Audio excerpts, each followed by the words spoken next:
अस्सलाम वालेकुम दोस्तों आज की इस वीडियो में हम आपको रूस में राइज चंद दिलचस्प रसूमात से आगाह करेंगे।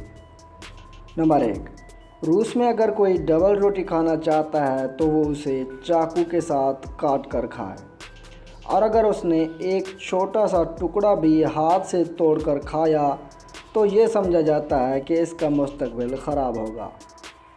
नंबर 2, अगर रूस में किसी घर के अंदर मुर्गा दिन के वक्त दोपहर 12 बजे से पहले 3 बार अजान दे लेता है तो ये समझा जाता है कि इस घर में 2 हफ्तों के अंदर किसी फ़र्द की मौत वाक़ई हो जाएगी, और इस मुसीबत से छुटकारा पाने के लिए इस मुर्गे को ज़िबा करके खाना होता है।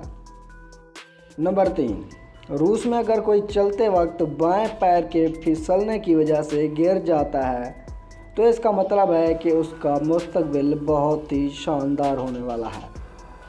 नंबर 4, रूस में अगर कोई शख्स घर में कोई चीज़ भूल कर छोड़ जाता है तो उसे वापस उठाना सख्त मना है।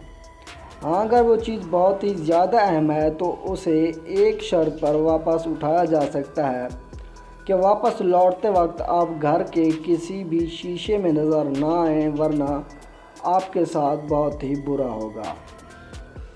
नंबर 5, रूस में अगर किसी के घर की खिड़कियों की चौखट पर कोई भी परिंदा आकर बैठ जाए तो ये उस घर के लिए इतनी बदकिस्मती का सबब बन सकता है कि इस घर में मौत भी वाक़ई हो सकती है। मिलते हैं अगली वीडियो में, तब तक अल्लाह हाफ़िज़।